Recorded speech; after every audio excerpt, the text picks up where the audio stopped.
Again, wala po akong tinutukoy na particular na congressman. Ito po'y para sa lahat. Pag ang distrito ninyo ay squatter pa rin, pero yung congressman ninyo magarbo, you have a big problem. Nabubulsa yung pondo ng taong bayan. Ginagamit daw ba yung pondo ng Office of the Vice President para sa taong bayan, pero siya ganito. Anong tawag mo? Double standard. Tama, mali? Diba? Double standard ang tawag sa ganyan. Kaya nga may sagot po dito si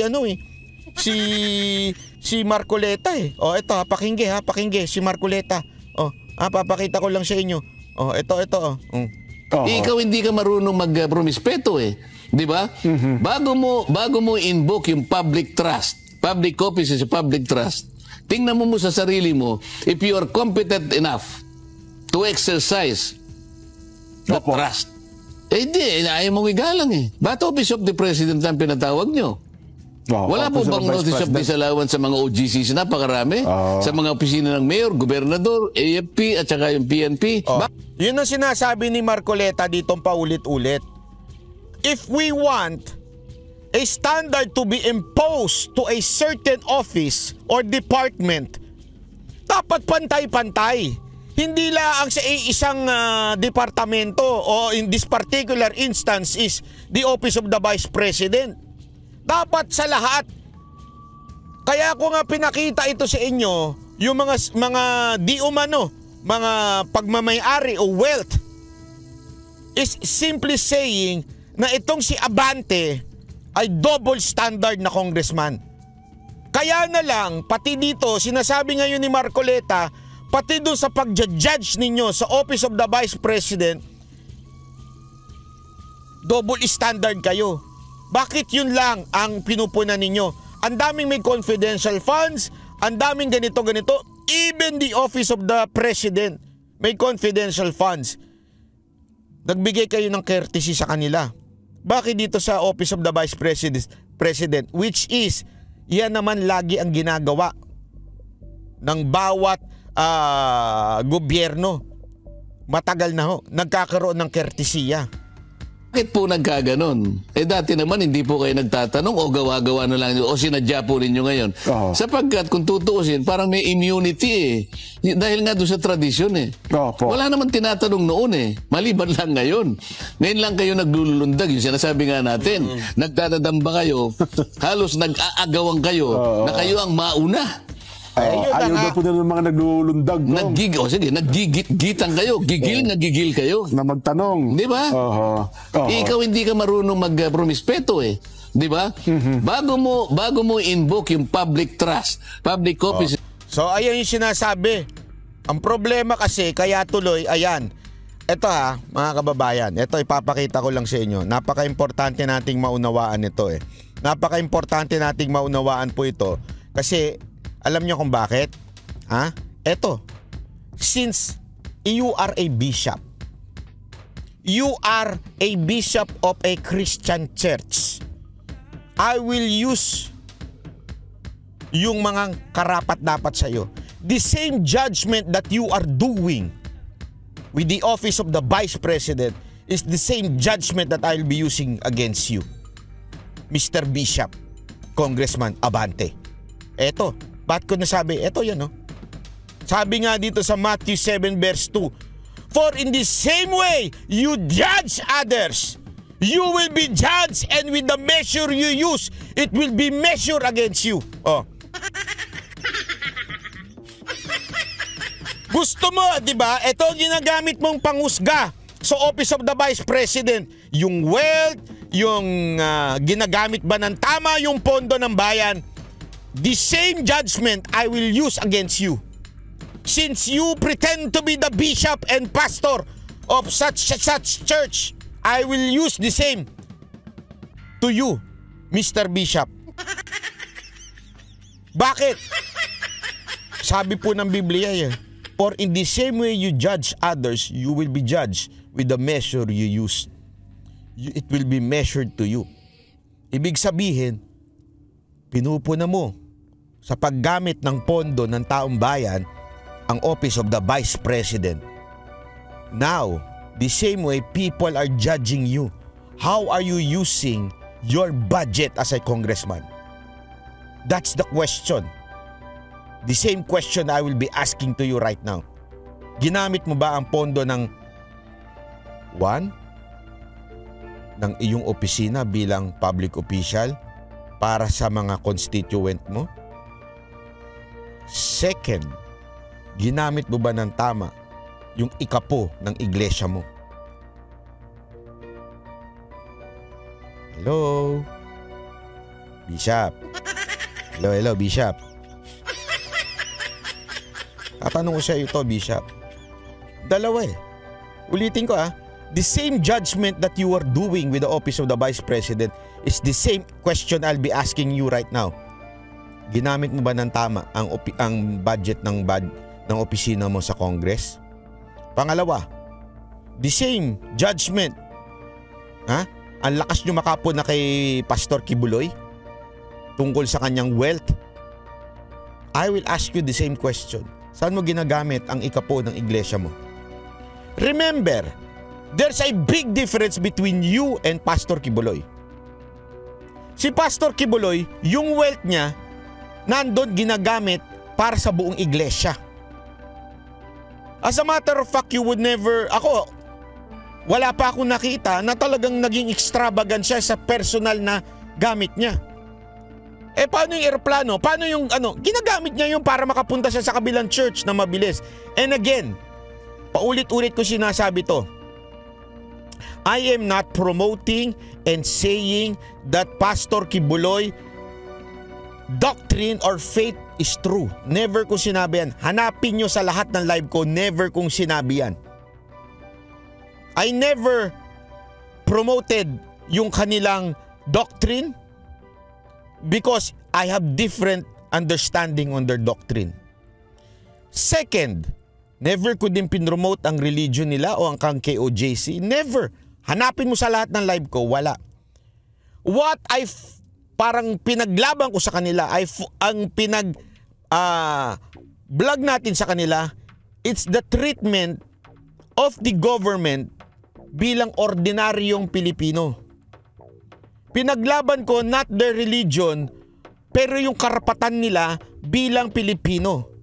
Karapatan ng isang tao na siya po ay inosente until proven guilty. Saan ko nakita yan? Nasa batas natin yan. A person is innocent until proven guilty. So I will fight for every person na ina-accuse at sinasabing guilty na kaagad without the court saying to them na guilty sila. Why? Because our law says sila po ay inosente pa rin hanggang ngayon. Unless magkaroon sila ng conviction. Yun po ang pinaglaban ko kay Pastor Kibuloy at yun din ang pinaglaban natin sa KOJC. It's not about religion. Now, tulad ng sinabi ko, ang laki ng difference eh.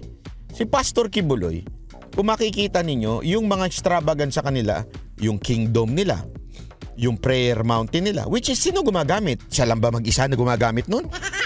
Silang lahat. Ibig sabihin, their tithes o whatever they do, whatever their rules and regulation, kasi pinupuna sa kanila yung pagbebenta ng mga church member, problema na nila yun. As long as ginagamit, not just for Kibuloy, ginagamit yun sa lahat ng members. Yung eroplano nga, di ba? Saan ginamit yun? Para sa bayan, kay Pangulong Duterte. Sa kampanya niya. Sa ibang mga politiko, pag meron silang social service, dun din ginagamit. Ibig sabihin, not for personal use. Wala naman ako nakita naka-Rolex si Pastor Kibuloy. So far, wala ako nakita, ha? Magandang sasakyan. Saan ba ginagamit yun? Ginagamit lahat ng kanilang mga workers yun. Yung mga sasakyan na yun. Nakita nyo ba? May bus pa silang mas maganda pa dun sa talagang alam mo yung pang mga bus na mga artist? Mas maganda pa dun. Saan ginagamit? Pag meron yung workers nila. So whatever nakukuha nila sa church nila, ginagamit nila sa kanila. Tanong. Ikaw ba, bishop, yung iyo bang ikapo, ginagamit nyo sa kapakanan ng buong iglesia? O baka naman sa kapakanan ng sarili nyong display? Ako nagtatanong lang po ako sa inyo, ha? Bakit? Kung meron tayong Republic Act 6713 Section 4, kung ikaw ay isang public official, ganito ka dapat. Meron din po niyan. Saan po? Kung ikaw ay pastor, kung ikaw po ay bishop po siya. Ibig sabihin po ng bishop, medyo pagkaalam ko, meron kang nasasakupang mga iba't ibang mga pastor. Mas mataas ng konti ito sa pastor, di ba? Kung mayroong Republic Act para sa mga congressman at mga public official, kung may Republic Act 6713, meron din po pagka ikaw ay church leader. Alam niyo ba yon? Alam niyo ba yon? Pag ikaw ay isang church leader, meron din po dapat pamantayan. Papakita ko. Ayan. To the elders among you, I appeal as a fellow elders and witness of Christ's suffering. Ayan, nakasulat dyan, watching over them. Ayan. Ayan yung mga ipapakita ko lang, ha. Nakalagay dyan, not pursuing dishonest gain, but eager to serve, not lording it over, and being example to the flock. Yung pagdi-display po ba ng inyong kagarbuhan, yan po ba being example to the flock? Di ba po, dapat sensitibo ho tayo? Hindi, ito lang, simple lang naman ito, Di ba dapat kung tayo ay isang pastor, para tayo ay makarelate sa mga congregation natin, di ba dapat magpakita tayo ng humble na pamumuhay? Magbibigay tayo ng example sa ating flock. Nakasulat po yan, di ba? Ito pa. Baka sabihin nyo, ayan, ayan, nakasulat dyan, nakasulat pa sa baba, not quarrelsome. Yung ginagawa nyo po ba doon sa pambabara kay Marcoleta? Nakasulat po dyan, He is trustworthy, saying whoever aspires to be overseers. Ibig sabihin yung mga, parang ito yung sa mga church leader. Ganito dapat ang katangian mo. Faithful to his wife. Naku po, patay. Self-control. Naku po, patay. Respectable. Naku, yari na.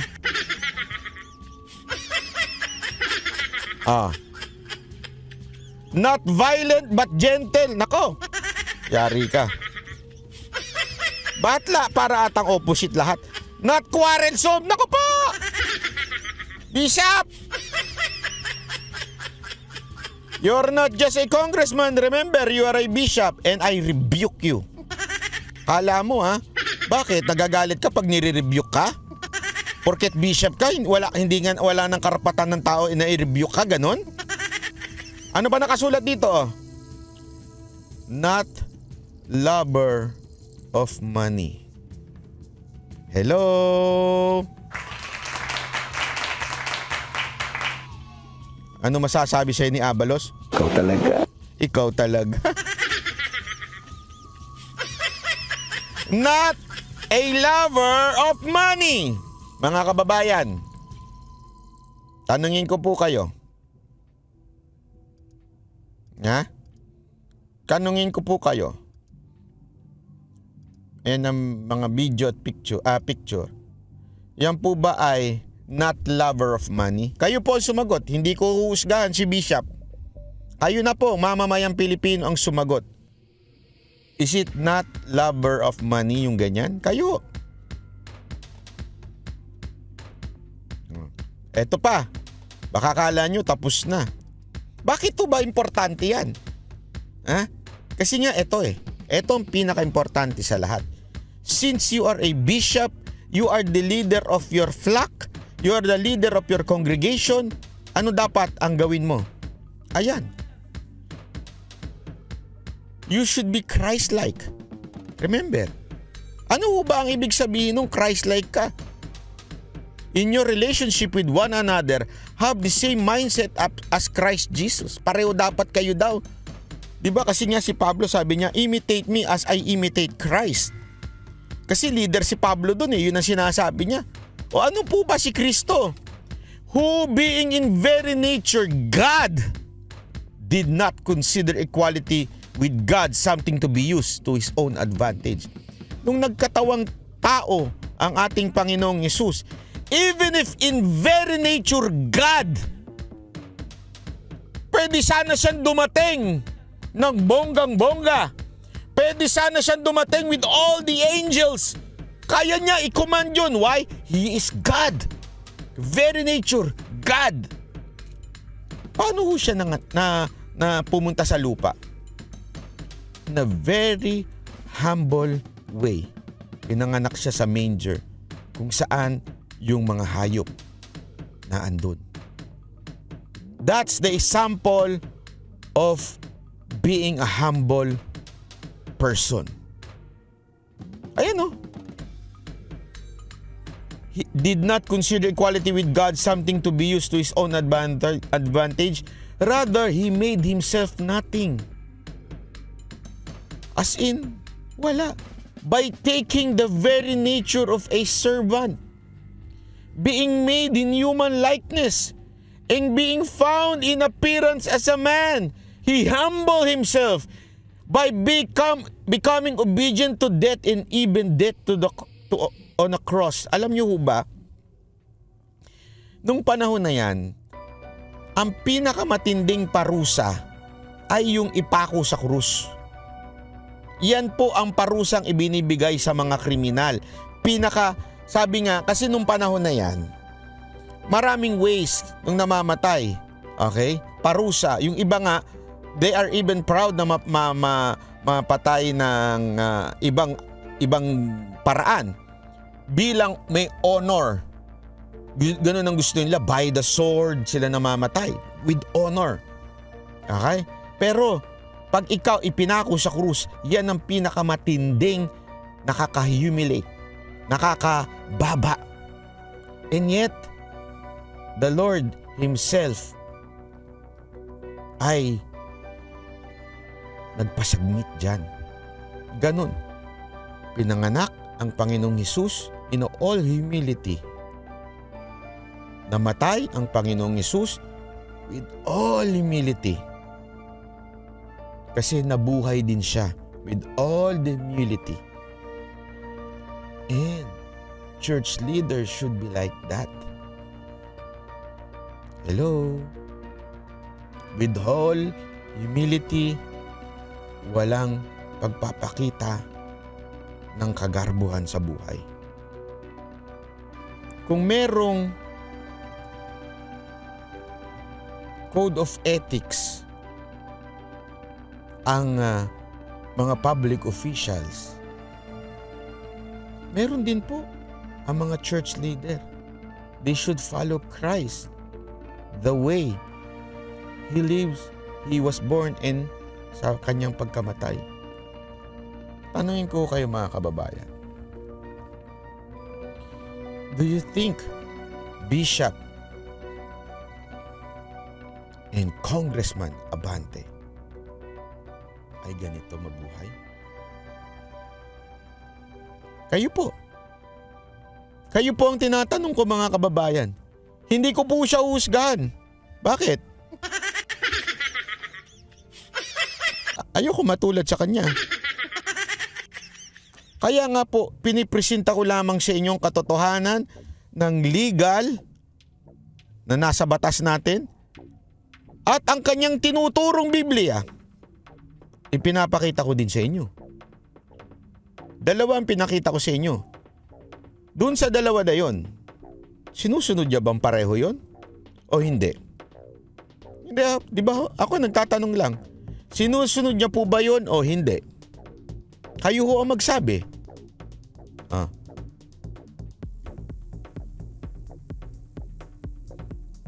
Bago tayo magtapos, meron ako sa inyong isi-share na napaka-importante na maunawaan natin. Bakit to? Kasi ho, sabi nga nila,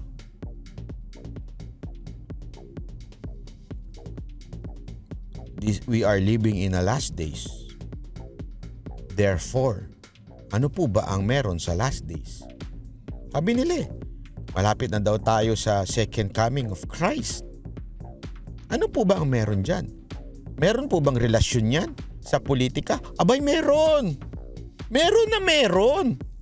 Hindi lamang po ito, tandaan ninyo, ang akala kasi ng karamihan, ang Biblia ay isa lamang religious book. No, it's not. Bible is a history book. History of the people of God, Israel, hanggang sa civilization, nakasulat yan.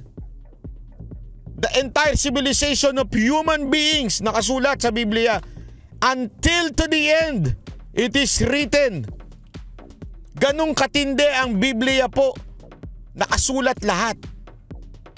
Kaya nga, eto, pakinggi, panoorin. Ay, hindi pala basahin. Ito ang Panginoong Hesus na nagsabi na pagdating ng panahon, here are the signs ng end times. Importante ito, baka akala ninyo this is just a religious application. Hindi po. Ayan o. Makikita nyo dyan ha. 4. Basahin na natin ha. Lagpasan na natin yung sa religious part. Okay? Ayan. Verse 6, you will hear of wars and rumors of wars. But see to it that you are not alarmed. Such things must happen, but the end is still to come. Question. When Matthew 24 sinusulat, may social media na? Meron na po ba? Nung sinabi ng Panginoon ito, may social media na? Wala. May telebisyon na ba nun? Wala. Dyaryo? Malamang wala pa rin. So malamang sa malamang, nung sinabi ng Panginoon na you will hear wars and rumors of war, malamang sa utak ng mga disipulo, paano mangyayari yun? Paano mangyayari magkakaroon ng, paano namin maririnig ang wars and rumors of wars? Kung malayong lugar yun, tandaan ninyo, isang lugar lang yung nandyan na sila sa Israel yan O ibig sabihin, malaki pa ang buong mundo. How are we going to hear rumors of wars? How are we going to know that there are wars happening? Antindi. Dito pa lang sinasabi na ng Panginoong Hesus ang social media. Alam niyo ba, noon pa lang alam na ng Panginoon yan, it will happen. As a matter of fact, sabi pa nga ng Panginoon, darating ang panahon na maipipreach ang gospel sa kaduluduluhan ng mundo. How is that going to happen? God knows that there would be transportation. God knows that there's going to be airplanes. And God knows that there will be social media. That those social media will reach the end of the earth. Even hear rumors of wars. Kahit mga nangyayari sa Ukraine, sa Russia, di ba? Mga nangyayari sa Israel, maririnig mo ngayon without even going there.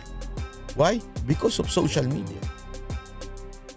Ayan Nation will rise against nation and kingdom against kingdom. They will be famines and earthquakes in various places. All these are the beginning of birth pains. You will be handed over the persecuted and put to death. You will be hated by all nations because of me.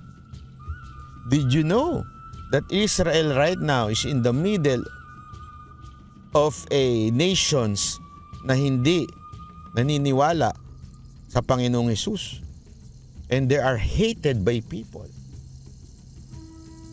Ito pa matindi. Verse 11. And many false prophets will appear and deceive many people.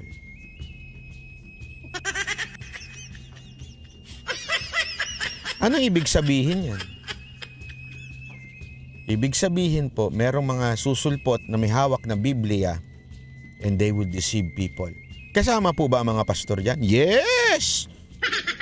Kasama po ba mga bishop dyan? Yes! Ano ibig sabihin nun? False prophet. May daladala silang libro, Biblia, nagtuturo sila ng Biblia and yet their life does not speak of the Bible. Ano ibig ko sabihin?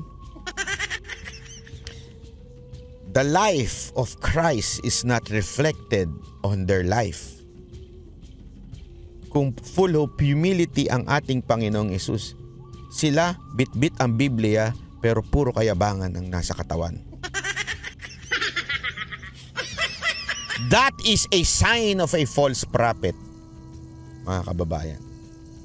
Wala ako sinasabing si Bishop false prophet. Pero kayo na lang po bahalang maghusga. It's not for me to. Ano ho ba ang karakter ng mga false prophet? Ayan po. Watch out for false prophet. They come to you in sheep's clothing but inwardly they're ferocious wolves. Sa labas, panay ang Biblia. Sa labas, ang bait-bait. Pero inwardly, nakadila.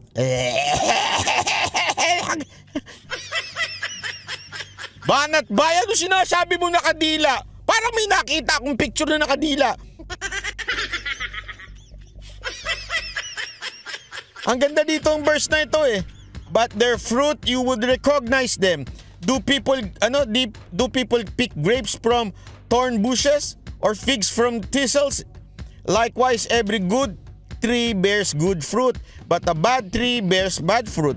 A good tree cannot bear bad fruit, and a bad tree cannot bear good fruit. Every tree does not bear good fruit is cut down and thrown into the fire. Thus by their fruit you would recognize them. Sa madaling salita mga kababayan, ano daw po at para malalaman mo ang isang tao ay true or false prophet? Do not judge them according to the Bible that they're bringing. Ano to? King James to ha? Huh? King James? No. Not through their Bible. Memorize niya ang Biblia. Di rin.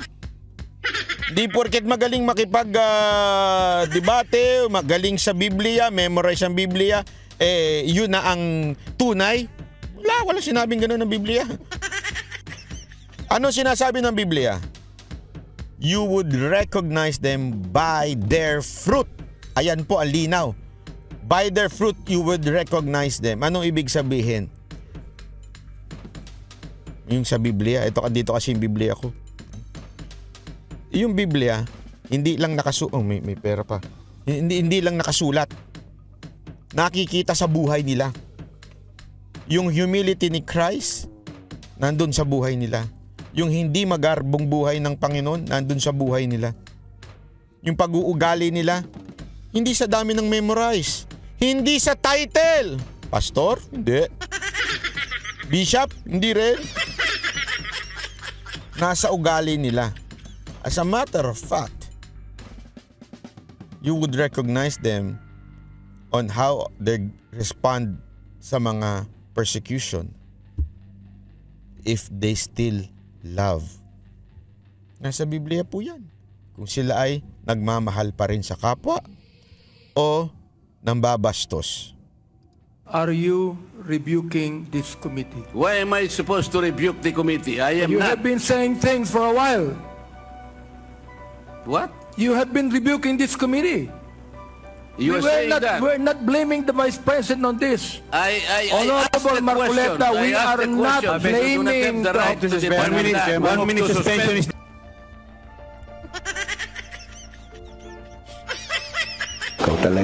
Ikaw talaga, Banat Bay.